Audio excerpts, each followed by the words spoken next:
আসসালামু আলাইকুম, কেমন আছেন সবাই? আশা করছি অনেক অনেক ভালো আছেন, কারণ এতদিন কর্মব্যস্ততার পরে সবাই ঈদের ছুটি পেয়ে ফ্যামিলির সাথে সময়টা কাটাচ্ছেন। তাই হয়তো ঈদটা অনেক ভালোই কেটেছে।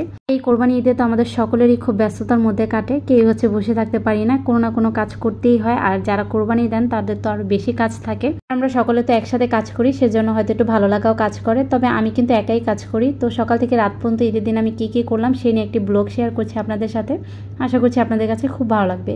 তো সকালে ঘুম থেকে উঠে আমি সেমাই রান্না করে নিচ্ছি।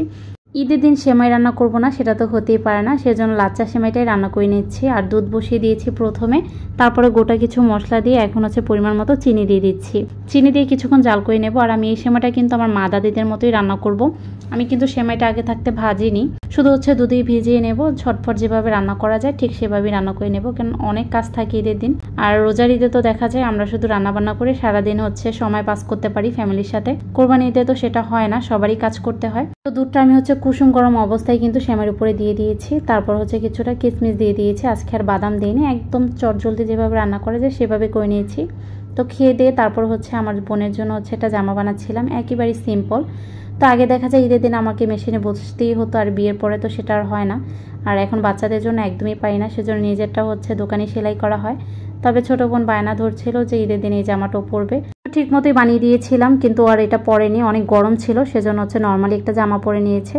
আর এটা বানিয়ে তারপর ধুয়ে দিয়েছিল। আর এই জামাটা কোনো কাজ ছিল না আর কি, নর্মালি জামা ছিল, সেজন্য খুব তাড়াতাড়ি বানাতে পেরেছি। তো এটা বানিয়ে শেষ করার পরে আমি আবারও কিচেনে চলে এসেছি। আর এখন খিচুড়ি রান্নার জন্য প্রস্তুতি নিচ্ছি। আমি সবজি খিচুড়ি রান্না করব, সেজন্য মুগ ডালটা আগে ভেজে নিলাম, তারপর মসুর ডাল কিছু পরিমাণ নিলাম। আর এখন এই তো চাল দিয়ে দিলাম। চালটা প্রথমে আমার কম মনে হয়, আবারও কিন্তু কিছুটা অ্যাড করে দিয়েছি। চাল ডাল মেশানোর পরে পানি দিয়ে ভালো মতো ধুয়ে নেব, আর ধুয়ে তারপরে ভিজিয়ে রাখবো। আর এভাবে ভিজিয়ে রাখলে কিন্তু চাল ডাল খুব তাড়াতাড়ি সেদ্ধ হয়ে যায়, খুবই ঝরঝরা হয়। তবে আজকে কিন্তু আমি ঝরঝরা খিচুড়ি করব না, সে একটু মাখা মাখা খেতে চেয়েছিল, সেজন্য আজকের খিচুড়িটা কিন্তু একটু মাখা মাখা রাখবো। তো পানি দিয়ে চাল ডালগুলো ভিজিয়ে রাখলাম, আর অন্যদিকে বাচ্চার জন্য সুজিটা রেডি করে রাখছি। আর এদিকে কিন্তু দুপুর হয়ে গেছে। আর আজ চালের গুঁড়ি দিয়ে রুটি বানাবো। ঈদের দিন নাকি গরু মাংস দিয়ে এই রুটিটা খেতে হয়, আমার হাজবেন্ডের বায়না। তো সে বলেছিল যদি রুটি করো তাহলে আর খিচুড়ি করা দরকার নেই, আর খিচুড়ি করলে রুটি করা দরকার নেই। তো আমি ভাবলাম যেহেতু দুইটাই ওনার পছন্দের খাবার, সেজন্য দুটোটাই করার। তো দুইটাই কিন্তু আমি করে নিয়েছিলাম। তো এই তো পানির মধ্যে কিছুটা তেল লবণ দিয়ে পানিটা যখন ফুটে আসলো তখন এই তো চালের গুঁড়িটা দিয়ে দিয়েছি। আর এদিকে চালের গুঁড়িটা নামিয়ে ঠান্ডা করতে দিলাম। আর অন্যদিকে আমি খিচুড়িটা রান্না করে নেব। তো পরিমাণ মতো তেলের মধ্যে গোটা কিছু মশলা দিয়ে এখন সবজিগুলো দিয়ে ভেজে নেব। আর এখানে আমি গাজর, আলু আর পেঁপে দিয়ে দিয়েছি। আর কোনো সবজি ঘরে ছিল না, সেজন্য আর কোনোটা অ্যাড করিনি। ভেজে নেওয়া হয়ে গেলে এখন উঠিয়ে নিচ্ছি। আর কিছুটা পেঁয়াজ কুচি দিয়ে দিচ্ছি। পেঁয়াজটাকে একটু নরম করে ভেজে নেওয়ার পরে আমি আবার ওই যে গোটা মশলাগুলো উঠিয়ে দিচ্ছি। তো গোটা মশলাটা কিন্তু আমি পরেই অ্যাড করতাম, তো আমার মনে ছিল না, সেজন্য কিন্তু আগে অ্যাড করা হয়ে গেছে। তো যাই হোক, এখানে আমি 1 চামচ আদা বাটা, 1 চামচ রসুন বাটা দিয়ে দিলাম। তারপর পেঁয়াজের সাথে কিছুক্ষণ ভেজে নেওয়ার পর এখন পরিমাণ মতো পানি দিয়ে দিচ্ছি। তারপরে গুঁড়া কিছু মশলা অ্যাড করে দিচ্ছি। এখানে হলুদ গুঁড়া দিচ্ছি 1 চামচ, মরিচ গুঁড়া 1 চামচ, ধনিয়া গুঁড়া 1/2 চামচ, জিরা গুঁড়া 1/2 চামচ, গরম মশলা গুঁড়া 1/2 চামচ, আর দিয়ে দিলাম স্বাদ মতো লবণ।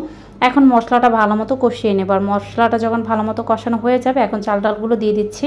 আর ধুয়ে কিন্তু আমি চাল ডালের পানিগুলো ভালো মতো ঝরিয়ে নিয়েছি। আর এখন কিছুক্ষণ ভেজে নেব, প্রায় 3 থেকে 4 মিনিটের মতো। তারপর ভেজে নেওয়া সবজিগুলো দিয়ে দিচ্ছি। এখন সবজিটা 1 মিনিটের মতো ভেজে নেওয়ার পরে পানি দিয়ে দেবো। আর এখানে আমি গরম পানিটা অ্যাড করে দিয়েছি। আর গরম পানি দিলেই কিন্তু তাড়াতাড়ি সেদ্ধ হয়ে যায় সব কিছু, সেজন্য গরম পানি আমি সবসময় অ্যাড করে থাকি। আর কাঁচামরিচ দিয়ে দিলাম ফালি কিছুটা। আর এখন ঢেকে দিলাম। আর ঢেকে দেওয়ার পরে মাখা মাখা যখন হয়ে গেছে পানিটা, তখনই দমে বসিয়ে দিলাম। আর এখন দেখতেই পাচ্ছেন চালটা কিন্তু অনেকটাই সেদ্ধ হয়ে গেছে। তারপরে একটু মাখা মাখা রাখবো, সেজন্য আবার একটু গরম পানি অ্যাড করে দিলাম। আর দমে বসিয়ে আমি ওয়েট করবো প্রায় 5 মিনিটের মতো।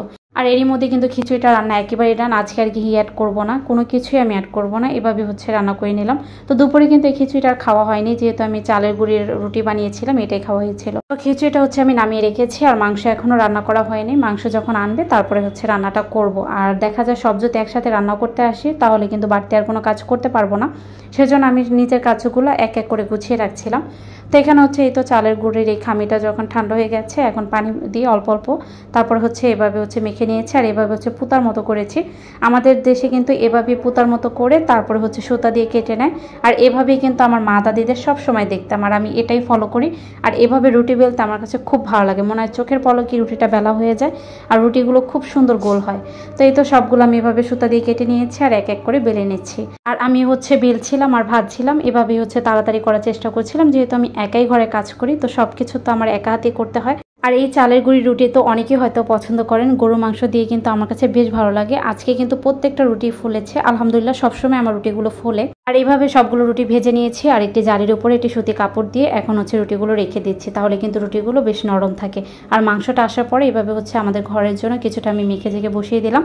তো মাংস চুলায় বসিয়ে দিয়ে আমি আবার কিন্তু এখানে কাজ করার জন্য চলে আসলাম, কারণ সে একা কাজগুলো করছিল, তো তার সাথে একটু হেল্প করার জন্য আমি চলে আসলাম। তো এভাবেই হচ্ছে আমার একদম ঈদের সকাল থেকে রাত পর্যন্ত কেটে যায়। যেহেতু আমার একার সংসার, সবকিছু কিন্তু আমার একাই করতে হয়, সেজন্য একটু কিন্তু আমি রেস্ট নিতে পারিনি। মাছ দিয়ে হচ্ছে আমি লাঞ্চ করে নিয়েছিলাম আর বাচ্চাদের হচ্ছে খাওয়াই দিয়েছি। তো এভাবে কাজ করতে করতে রাত 9টা বেজে গিয়েছিল। সবাই ভালো থাকবেন, আল্লাহ হাফেজ।